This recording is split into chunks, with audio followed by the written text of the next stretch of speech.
Hello friends, आज जिस topic के बारे में हम बात करने वाले हैं उस टॉपिक का नाम है ग्रामर। ग्रामर को सुनते ही बहुत सारे लोगों के मन में बहुत सारे विचार आते हैं और कई बार ऐसे विचार होते हैं जो डर से पैदा होते हैं।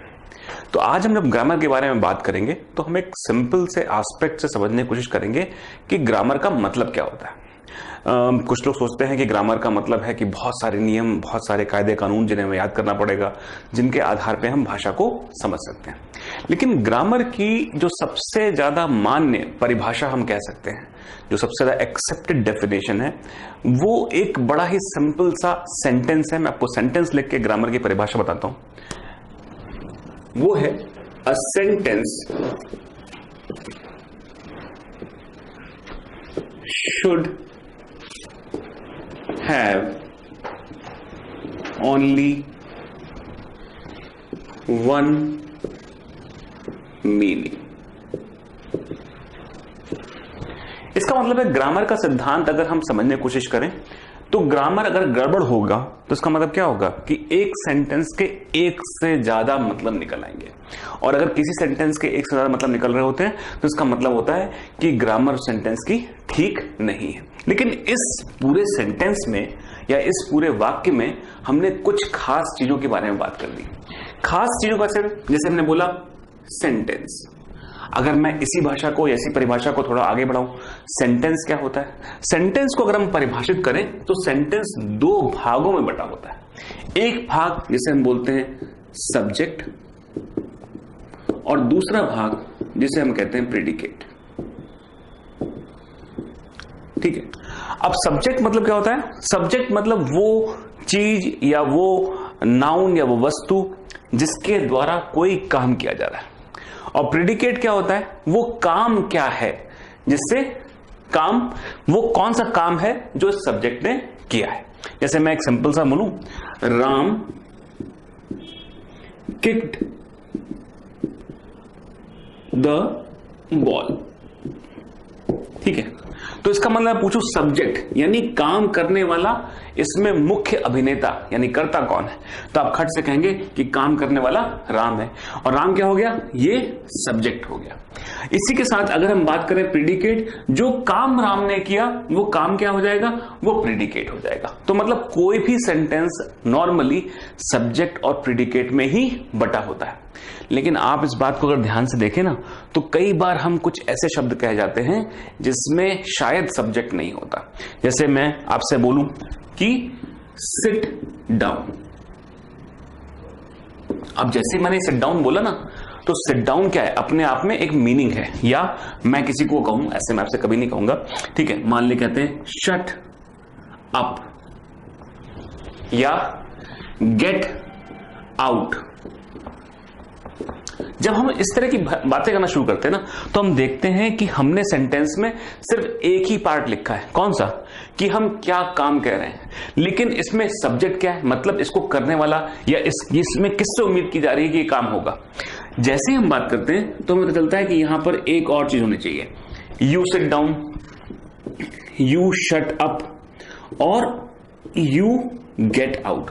इसका मतलब है कि ये चीजें ऐसी हैं जो कि हम मानते हैं कि इस सेंटेंस को पूरा बनाती हैं। अब जैसे यू की बात करेंगे तो इसका मतलब है यू क्या हो गया? सब्जेक्ट हो गया। और सिट डाउन क्या हो गया? प्रेडिकेट, यानी वो काम जो हमको या इस सब्जेक्ट से एक्सपेक्ट किया जा रहा है। तो देखिए, यू हो गया सब्जेक्ट और बाकी चीज क्या हो गया? प्रेडिकेट, जो उससे हम काम करवाना चाह रहे थे। इसी तरह यू यहां पर फिर से सब्जेक्ट हो गया, शट अप जो है आपका प्रेडिकेट हो गया, और इस तरह फॉलो कर सकते हैं। तो एक बात मान के चलें कि कोई भी सेंटेंस जिसका एक मीनिंग होता है उसमें सब्जेक्ट और प्रेडिकेट दोनों ही होते हैं। सब्जेक्ट हो सकता है किसी कारण से हिडन हो, छिपा हुआ हो, लेकिन वो होगा जरूर, और उसको सिर्फ समझने भर की देरी होती है। तो आप देख सकते हैं कि जो भी कोई सेंटेंस होगा उसमें सब्जेक्ट और प्रेडिकेट दोनों होने चाहिए। हो सकता है कि हमारी समझ के हिसाब से हम इस तरह की से अभी तक ना देखते हों, लेकिन एक बार आपको एक कॉन्सेप्ट समझ में आ जाएगा तो जितने भी सेंटेंस हैं वो ज्यादा मीनिंगफुल लगेंगे। तो इसका मतलब मैंने यहां पर आपको एक चीज डिफाइन कर दी। सब्जेक्ट मतलब काम करने वाला और प्रेडिकेट मतलब जो काम हुआ है। लेकिन अभी भी हम अगर किसी भी सेंटेंस के बारे में बात करें तो सेंटेंस में तो बहुत सारी चीजें होती हैं, बहुत सारे भाग होते हैं, जिन भागों को सही से समझना बहुत ही आवश्यक है। अगर इस आधार पर देखें तो एक ग्रामर का जो पहला पॉइंट या पहला चैप्टर हो सकता है वो ये होता है कि हम ये बात करें कि किसी भी सेंटेंस के कितने भाग हो सकते हैं। सेंटेंस के भाग, अब ये देखिए बड़ा एक विलक्षण सी बात है कि किसी भी सेंटेंस के कितने भाग हो सकते हैं। पार्ट्स मतलब कि सेंटेंस को कितने भागों में बांटा सकते हैं। तो हम ऐसा करते हैं, एक सेंटेंस लिख लेते हैं। जैसे मैं कहूं हेलो,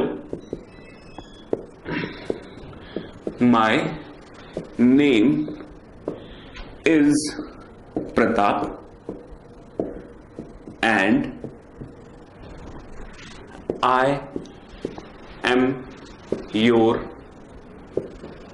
टीचर। ठीक है, ये एक मैंने स्टेटमेंट लिखा है, इसके रिस्पॉन्स में आ गया ग्रेट। ठीक है, अब ये मैं एक सेंटेंस लिख दिया और इस सेंटेंस में मैंने बहुत सारी चीजें लिखी, बहुत सारे वर्ड्स। पहले hello, my name is Pratap and I am your teacher. फिर इसको मैंने एक डिफाइन किया, यहां पर किसी बच्चे का जवाब आया ग्रेट, मान लेते हैं, वो बड़ा खुश हो गया इस बात से। अब हम जब इन चीजों को डिफाइन करते हैं तो पहले हम एक बार सेंटेंस के पार्ट लिखने की कोशिश करते हैं। अगर हम सेंटेंस के पार्ट लिखें तो हमने भी डिफाइन किया सेंटेंस को सब्जेक्ट और प्रेडिकेट की तरह। तो सब्जेक्ट नॉर्मली क्या होता है, एक नाउन होता है। और आप सभी लोगों ने नाउन यानी हिंदी में हम कह सकते हैं संज्ञा के बारे में पता हुआ। ठीक है, तो किसी भी चीज का नेम, प्लेस, एनिमल, थिंग या कोई आइडिया या कॉन्सेप्ट, उसको हम नाउन के तरीके से हम कहते हैं। जैसे ही हम नाउन कहते हैं वैसे ही हमारे पास एक और वर्ड जो बिल्कुल से रिलेटेड है वो आ जाता है और उसे हम कहते हैं प्रोनाउन।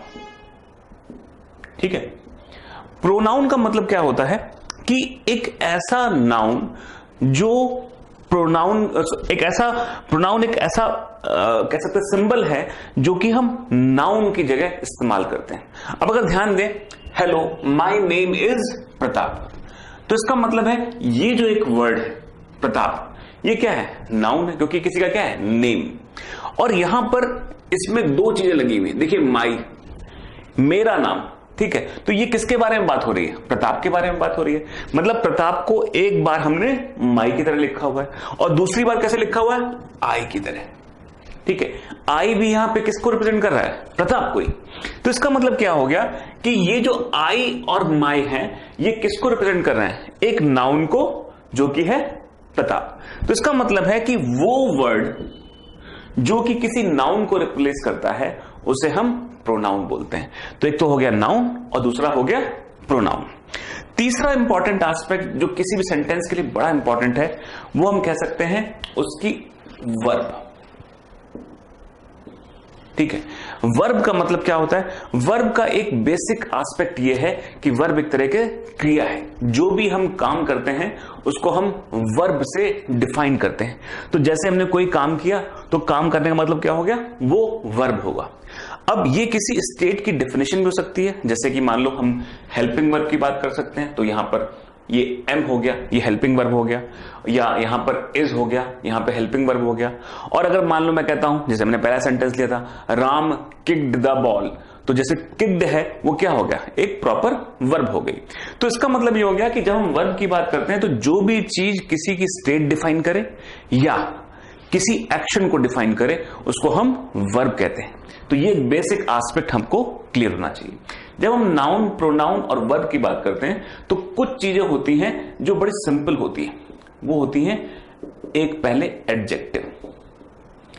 एडजेक्टिव जो है वो बड़ा ही एक कह सकते हैं खूबसूरत सा वर्ड है। और ये खूबसूरत सा क्यों है, क्योंकि इसका एक काम होता है, एडजेक्टिव का बड़ा ही स्पेसिफिक सा काम होता है। ये क्या करता है, किसी भी नाउन या प्रोनाउन की क्वालिटी डिफाइन करता है। क्वालिटी यानी उसमें कौन सा गुण है। अगर मैं नाउन या प्रोनाउन की क्वालिटी डिफाइन कर रहा हूं तो ये क्या होना चाहिए, ये वर्ड एडजेक्टिव होना चाहिए। जैसे मैं कहूं Sita is a good singer. ठीक है, तो अगर मैं बात करूं तो इसमें सब्जेक्ट क्या है, सीता, और बाकी चीज क्या है, एक प्रीडिकेट। और जब हम इसके बारे में बात करते हैं तो यहां पर ये जो सिंगर है, सिंगर क्या है, नेम, प्लेस, एनिमल, थिंग या आइडिया। तो सिंगर क्या हो गया, एक नाउन हो गया। लेकिन ये कैसी सिंगर है, she is a good singer. अगर हम गुड सिंगर को बता रहे हैं तो इसका मतलब क्या है, हमने सिंगर की क्वालिटी बता दी। अगर हमने सिंगर की क्वालिटी बताई तो ये क्या होगा, एडजेक्टिव होगा। या जैसे मैं कहूंगा ब्यूटीफुल फ्लावर,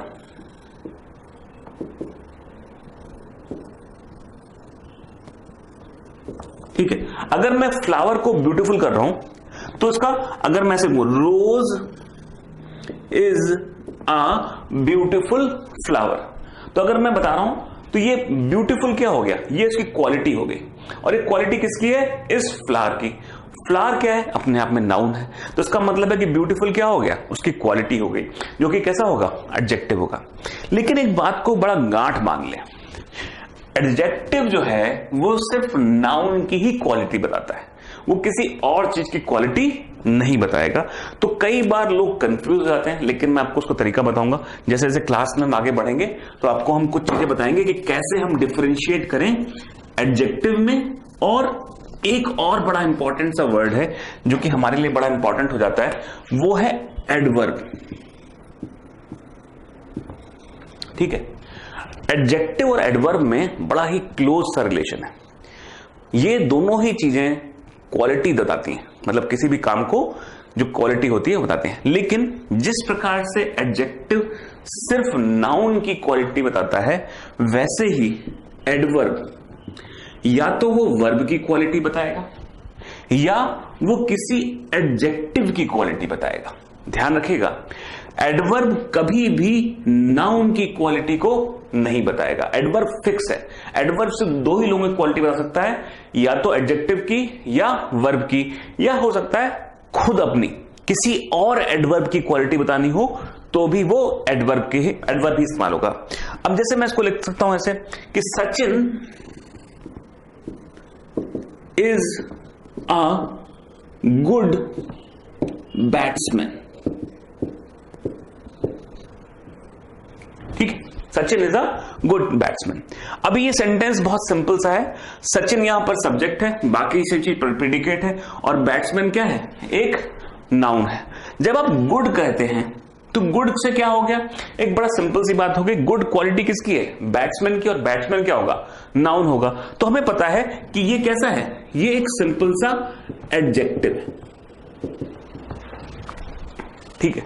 लेकिन जब मैं इस एडजेक्टिव के आगे एक और वर्ड लगा दूं, वो वर्ड लगाता हूं मैं वेरी गुड बैट्समैन, ठीक है। अगर मैं लिखूं Sachin is a very good batsman, तो ये वेरी क्या है, ये वेरी एक तरीके से उसकी क्वालिटी को बढ़ा रहा है ना।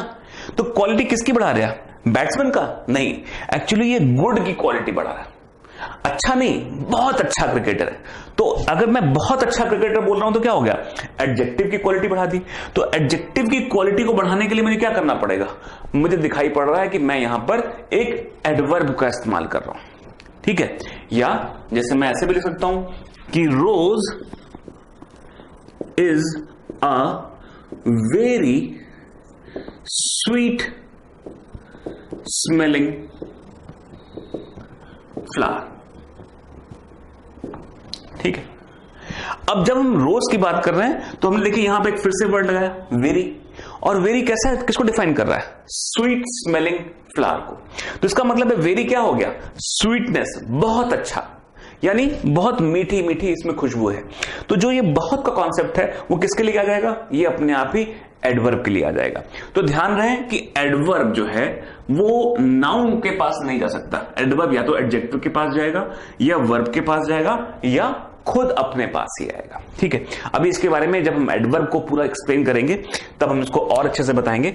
यहां तक अभी आप तो को कहानी समझ में आ गई होगी कि जब हम नाउन की बात करते हैं, हम प्रोनाउन की बात करते हैं, हम एडजेक्टिव की बात करते हैं, तो उसका मतलब क्या होता है। तो एक बार मैं फिर से यहां पर थोड़ा साफ साफ तरीके से एक स्ट्रक्चर्ड वे में लिख देता हूं। ये हो गया हमारा वर्ब, और दूसरा हो गया हमारा यहां पे एडवर्ब। अभी ये इस एरो की जरूरत नहीं है, ठीक है। जब हम इतना, हमने देखो कितनी चीजें पढ़ ली, हमने नाउन पढ़ लिया, हमने प्रोनाउन पढ़ लिया, हमने वर्ब पढ़ लिया, हमने एडजेक्टिव पढ़ लिया, हमने एडवर्ब पढ़ लिया। अब इसके बाद एक बड़ा इंपॉर्टेंट सा वर्ड आता है, वो है प्रीपोजिशन।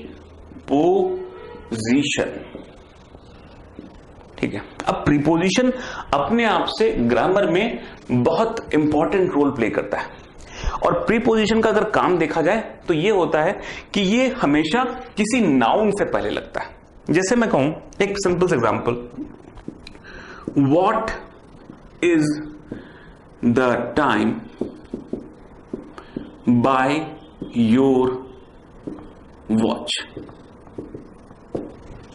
ठीक है, तो यहां पर जो ये बाय लगा हुआ है, ये बाय क्या करता है, ये सेंटेंस में डिफाइन करता है कि हम जो सब्जेक्ट है उसको प्रीडिकेट से कैसे कनेक्ट कर रहे हैं। तो ये कनेक्टिंग पॉइंट है वो डिफाइन करता है। तो जैसे हमने कहा यहां पर, जैसे एक और सेंटेंस लिख देते हैं, मगर मैं कहूं कि आई लिव इन दिल्ली। ठीक है, तो देखिए इन क्या हो गया, इन मेरी रिलेशनशिप को डिफाइन कर रहा है कि मैं कहां रहता हूं, और ये किसके आगे लगा हुआ है, ये जस्ट इमीडिएटली बिफोर हमेशा नाउन के लगता है। तो अगर हम जब भी कभी हम बात कर रहे हैं तो हम या तो नाउन या नाउन क्लॉज, इसके बारे में बताएंगे और भी आपको डिटेल में, उससे पहले लगने वाले जो कि इस पूरे सेंटेंस से उसके कनेक्शन को डिफाइन करता है, वो मेरे लिए क्या हो जाता है, प्रीपोजिशन हो जाता है। अब सेंटेंस तो जब हम बहुत सारे जब हम बोलते हैं, लिखते हैं, हमारा जो सिस्टम चलता है एजुकेशन का, तो उसमें कई बार ऐसा होता है कि हम कुछ सेंटेंस लंबे या बड़े बोल जाते हैं। ठीक है, जैसे कि मैंने जो सेंटेंस लिया पहले, उसी में देखिए मैंने आपने कहा hello my name is Pratap, और फिर मैंने क्या बोला, एंड। अब एंड से मैंने क्या किया, इस सेंटेंस को इस सेंटेंस से जोड़ दिया।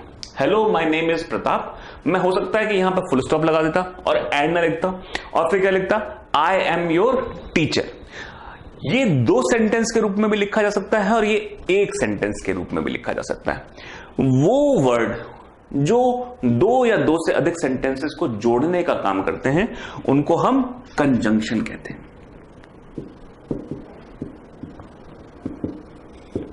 ठीक है, आप सबने जंक्शन जरूर सुना होगा ना, रेलवे लाइन पे होता है ना जंक्शन, तो वैसे इसमें कंजंक्शन है। रेलवे लाइन में जो जंक्शन होता है उसमें क्या होता है, उसका एक जो बेसिक फीचर है कि वहां पर आकर के उस पर्टिकुलर पॉइंट पे ट्रेन डायरेक्शन बदलती है। ठीक है, तो यहां पर भी जहां कंजंक्शन लगा होता है वहां पे सेंटेंस अपना डायरेक्शन बदलता है और दो या दो से अधिक सेंटेंसेस को मिला करके बनाता है। अगर हम कंजंक्शन की बात करें तो एंड, और, येट।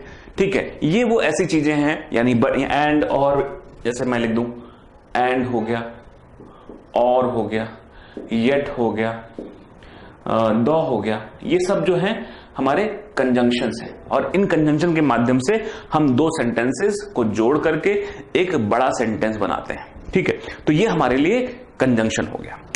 इन कंजंक्शंस को हम समझने के बाद हमें एक और चीज जो बड़ी इंपॉर्टेंट समझ में आती है, और वो आती है इंटरजेक्शन।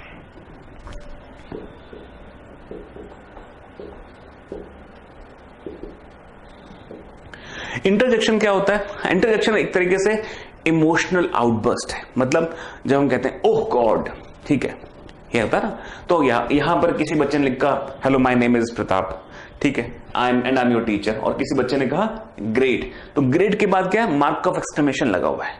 तो वो चीजें जो इमोशनल एस्पेक्ट को बताती हैं, उनको हम क्या कहते हैं, इंटरजेक्शन कहते हैं। और इंटरजेक्शन का बेसिक ऑब्जेक्टिव क्या होता है कि हम ग्रामर में उन इमोशंस को शामिल कर सकें जिन इमोशंस से सेंटेंस बने हुए।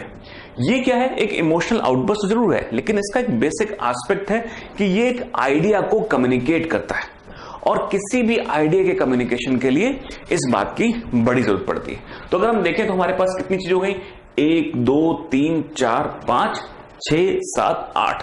तो अगर हम बात करें पार्ट ऑफ स्पीच की, तो पार्ट ऑफ स्पीच में कुल मिलाकर के 8 चीजें होती हैं, और इसमें इनको याद करने के लिए हम एक फॉर्मूला बना सकते हैं। आप सभी लोग जैसे आप देखते होंगे ना, आपके घर में पानी जरूर आता होगा, है ना, और पानी कैसे आता है, कई लोगों के घर में पीवीसी का पानी होता है ना, पीवीसी, पॉलीविनाइल क्लोराइड, उससे पाइप बने होते हैं, प्लास्टिक वाले पाइप जो होते हैं पीवीसी, तो उससे पानी आता होगा। तो अगर हम उस फॉर्मूले को याद करना चाहें तो हम बड़ा सिंपल सा एक ऐसा याद कर लें, पीवीसी पानी। देखिए इसमें कितने वर्ड हो गए, इसमें 8 वर्ड हो गए। तो अगर हम इसको रखना चाहें तो हम बड़ा सिंपल तरीके से रख सकते हैं। पहला जो पी है वो क्या है, प्रोनाउन। दूसरा जो यहां पर है वो है वी यानी वर्ब। सी से हम लिख सकते हैं कंजंक्शन। ठीक है, यहां पर आने के बाद अब हमने ये पहले वाले 3 पार्ट डिफाइन कर दिए। अब हम इसकी बात करते हैं अगर इसको, तो ये हो गया हमारा प्रीपोजिशन। यहां से ए से हम एडजेक्टिव, अगले ए से हम एडवर्ब, इस एन से हम नाउन और इस आई से इंटरजेक्शन।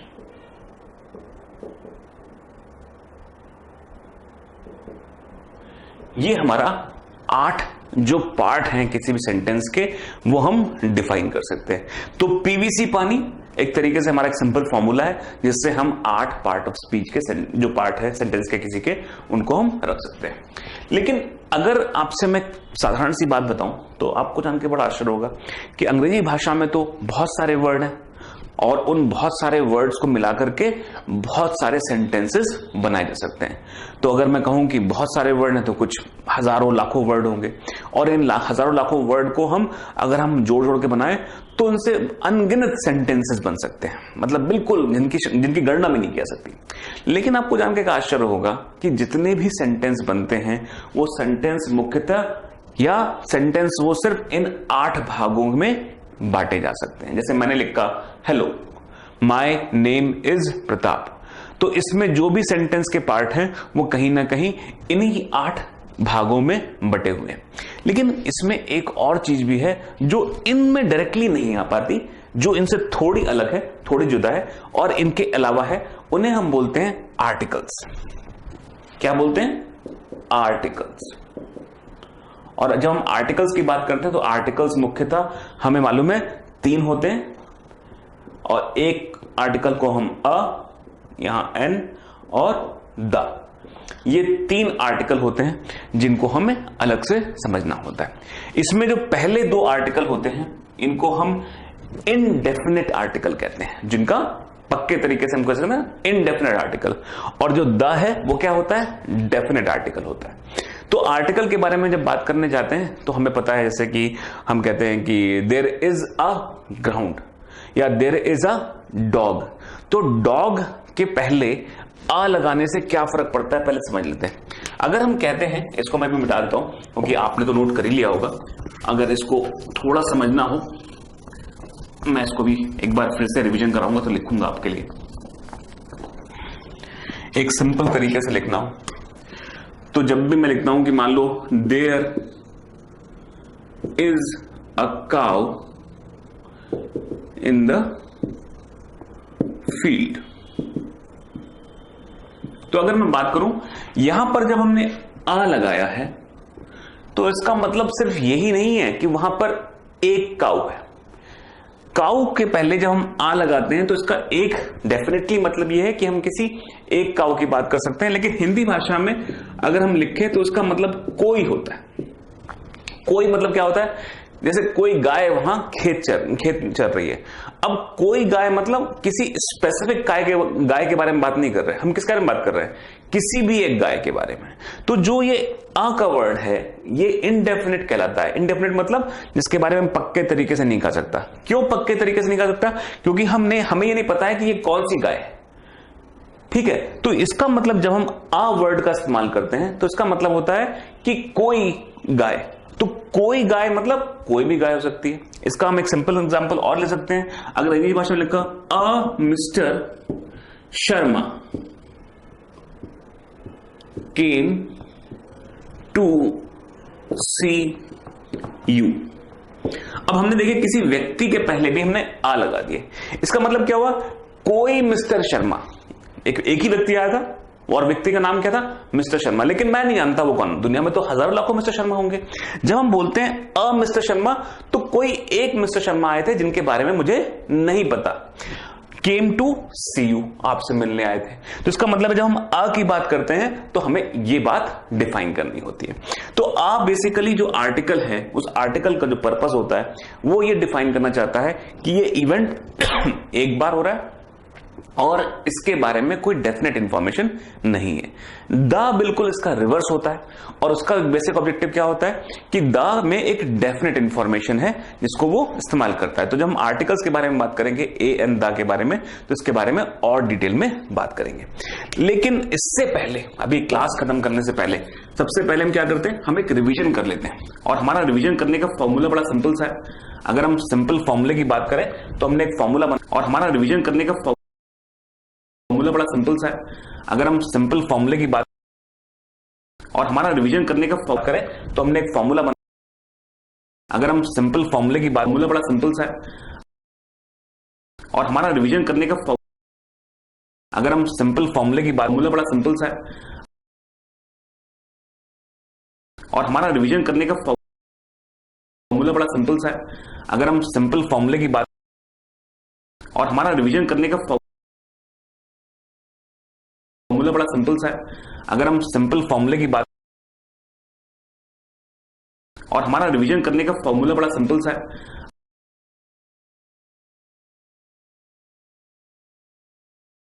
और हमारा रिवीजन करने का,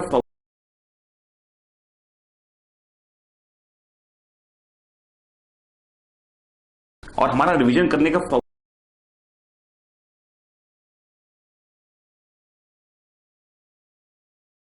और हमारा रिवीजन करने का,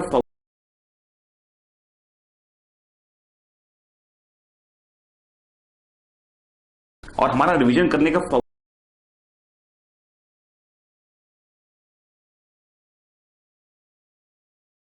और हमारा रिवीजन करने का,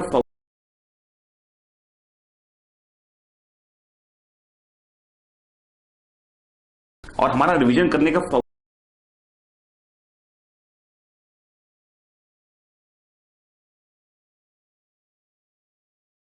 और हमारा रिवीजन करने का,